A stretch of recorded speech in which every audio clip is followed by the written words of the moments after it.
और मुझे ये है, मैं आरएसएस में जुड़ा हूँ। आरएसएस वाले मुझे अच्छे लगते हैं। आदाब, नमस्कार, सत श्री अकाल। मैं पहले मत और आप देख रहे हैं पीकेडी न्यूज चैनल। इस समय मेरी मौजूदगी है मुकुंदपुर के अंदर, जहां पर भारतीय सद्भावना मंच की राष्ट्रीय संयोजिका साध्वी मां कल्पना अरुंधति ने यहां पर मुकुंदपुर के समाज सेवी इशरत जी को दिल्ली प्रदेश का अध्यक्ष बनाया है। इस अवसर पर मुकुंदपुर के वरिष्ठ समाज सेवी इशरत जी सहित दर्जनों मुस्लिम समुदाय के लोगों ने आरएसएस की सदस्यता ग्रहण की और संगठन की राष्ट्रहित एवं सद्भावना की भावना की सराहना की।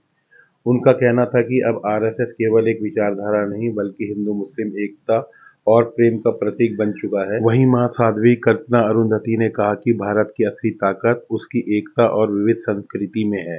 हमें समाज में नफरत नहीं बल्कि प्रेम, सहयोग और भाईचारे को आगे बढ़ाना चाहिए।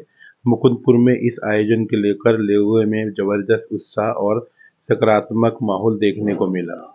देखिए, साध्वी जी जहाँ जाती वो आयोजन ही होता है, क्योंकि हम लोग तो फकीर सूफी हैं, तो कुछ ना कुछ उद्देश्य और कुछ ना कुछ विषय लेके ही जाते हैं। अभी आजकल विक्टन का कितना देख रहे हैं, आई लव मोहम्मद का देख रहे हैं, हमको काट रहे हैं, बांट रहे हैं बीच बीच में, जबकि भारत ने तो विश्व बंधुत्व का नारा पूरी दुनिया को दिया है। और वो ऐसा कर रहे हैं जिन्होंने मोहम्मद साहब को समझा ही नहीं है। उन्होंने सबसे पहले ये कहा रब्बुल आलमीन, रब सबका है। पहला शब्द किताब खुदा का कि मखलूक है सारी दुनिया उस खुदा का। उन्होंने ये नहीं कहा कि मुस्लिम अलग है या हिंदू अलग है। वो कितना मोहम्मद साहब को समझे और उनके पैगाम को कितना समझे। हम मोहम्मद साहब को जब याद करते हैं, एक रहमत को भी याद करते हैं। सबके ऊपर दया करो, सबके लिए करुणा की चिंगारी होनी चाहिए, उसके लिए रोशनी बनो जिनके हृदय में अमन नहीं है। शांति अमन का पाठ पढ़ाया है। तो अभी तो लेटेस्ट न्यूज तो हमारी यही है कि हम जहां भी जा रहे हैं तो शुद्ध आई लव यू मोहम्मद का सच्चा पैगाम दे रहे हैं हम सबको। मोहम्मद साहब ने ये कहा है कि अगर पड़ोसी भूखा है तो आपका रोजा लागू नहीं होगा ईश्वर के यहाँ। मोहम्मद साहब ने कहा है कि पसीना ना छूट पाए, पगार पहले दे दो। किसी का दिल अगर आप दुखा के अगर आप हज करने जाते तो आपका हज नहीं लगेगा। अगर आपने किसी के लिए दुआ की तो आपकी किसी का दिल दुखाया तो नमाज नहीं लगेगी।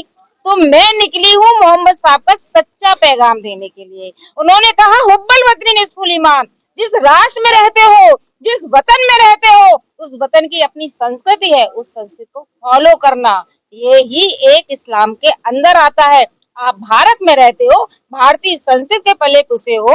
आई लव मोहम्मद अगर आप में है तो भारत माता की जय करने में क्या दिक्कत है। जबकि मोहम्मद साहब को हिंद से सुकून की लहरें आती थी। उनकी बहुत इच्छा थी, उनकी बहुत तड़पन थी कि हम एक बार हिंदुस्तान जाएंगे। नहीं, उनका आना नहीं हो पाया, वो एक अलग विषय है। लेकिन जिस तरह से आई लव मोहम्मद करके हम लोगों को काटने की बात कर रहे हैं, हम लोग बांटने की बात कर रहे हैं, मैं तो यही प्रार्थना करूंगी इन लोगों से कि भगवान उनको दोजख से बचाए। पहला संदेश तो हमारा यही है।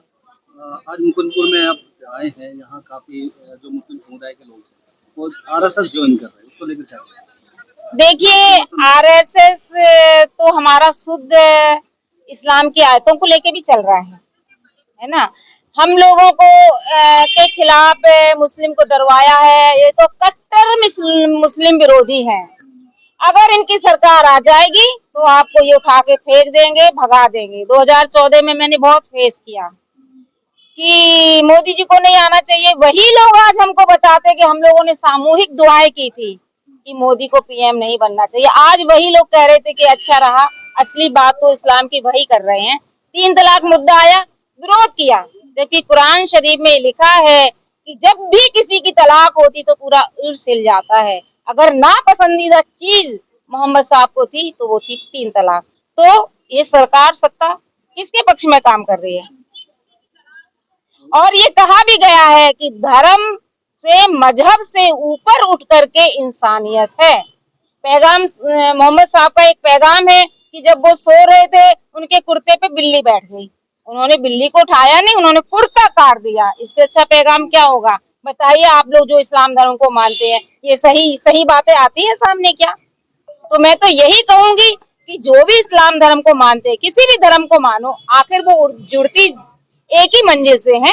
हमारे यहाँ युधिष्ठिर भी, दुर्योधन ने वेद का अध्ययन किया था, लेकिन एक धर्मराज बन गए, एक देशद्रोही बन गए। एक विधर्मी बन गए। तो जो जिन्होंने मोहम्मद साहब को समझा और जाना वो सूफी बन गए, और नहीं समझे तो वो कट्टर बन गए, शैतान बन गए। मैं तो सूफी का लेके चले हैं एक संदेश। मेरे भारत का संदेश अभी महाराज जी ने कहा सर्वे भवन्तु सुखिनः सर्वे सन्तु निरामया। ये नहीं कहा था कि मेरी कौम अच्छी तरह रहे बाकी सब सरपंच से जुदा कर दो, ऐसा तो नहीं बोला। तो ये हमारी संस्कृति है और यही संस्कृति हम सबके ऊपर लागू भी करना चाहते हैं। हम दरगाह बड़े पीर साहब से हूँ, गद्दी मशीन और सूफी संत मनन जो भारतीय सद्भावना मंच का इसका राष्ट्रीय संयोजक हूँ दीदी के से।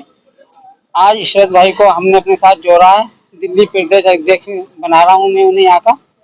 और सूफी का जो अभी दीदी बता चुकी हैं, सूफीज़्म के साथ हम लोग भारतीय सद्भावना मंच RSS से जुड़े हैं। और आई लव मोहम्मद पर भी मैं बोलना चाहूँगा। मोहम्मद सल्लल्लाहु अलैहि वसल्लम से मोहब्बत का पैगाम सिर्फ यही है कि इंसानियत देना। हमारे आका ताजदार मदीना सल्लल्लाहु अलैहि वसल्लम ने सिर्फ मोहब्बत का पैगाम बांटा है।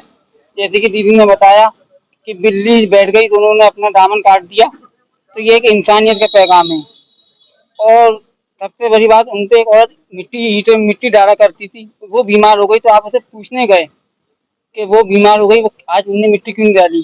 तो हम उस आका ताजदार मदीना सल्लल्लाहु अलैहि वसल्लम की उम्मत में हैं, तो हमें उनका पैगाम ये देना है इस हिंदुस्तान में कि मिलजुल के रहना, मोहब्बत करना, इंसानियत सबसे बड़ा धर्म। आरएसएस को तो मुस्लिम धर्म का सबसे बड़ा विरोधी मानते हैं लोग, तमाम देख रहे होंगे, तमाम वो एक बहुत बड़ा कंफ्यूजन था कि जो राजनीति इन लोगों ने फैलाई है मुसलमानों की टोपियों के साथ, इन लोगों को डराना और धमकाने का काम करा है। RSS में मैं जुड़ा हूँ, 5 साल हो गए दीदी के साथ जुड़े हुए, मुझे तो कोई वो नहीं है, क्योंकि हम एक वतन के हैं ना। पासपोर्ट बनवाने जाते हैं, कोई आधार कार्ड बनवाने जाते हैं तो नेशनलिटी इंडियन है ना हमारी। बाहर के मुल्क में अगर हम जाते हैं तो हमारी पहचान हिंदुस्तानी है कि है ना। तो हम फिर इन चीजों में क्यों बटें, जब सब एक ही धर्म के लोग हैं, एक ही हिंदुस्तान के लोग हैं, क्यों बटना इन सब चीजों। मुकुंदपुर, और मुझे ये है, मैं RSS में जुड़ा हूँ। RSS वाले मुझे अच्छे लगते हैं, बस यही कहना चाहता हूँ। मुस्लिम समुदाय के लोग जो आज ज्वाइन किया है RSS, काफी सारे लोग हैं यहाँ पे, सब जात के लोग हैं, ठीक है, यहाँ आए हुए हैं। बस क्या पद मिला है, क्या पद सूफी मलंग एक प्रकोष्ठ है भारतीय सद्भावना मंच में, जिसके हमारे नेशनल प्रेसिडेंट इसको बनाया है सहसवान में, रोशनी वाली दरगाह के जो हेड है। इन्होंने इनको जोड़ा हुआ प्रदेश संयोजक के तौर पर। तो ये सूफीज़्म में संदेश देंगे दिल्ली प्रदेश में।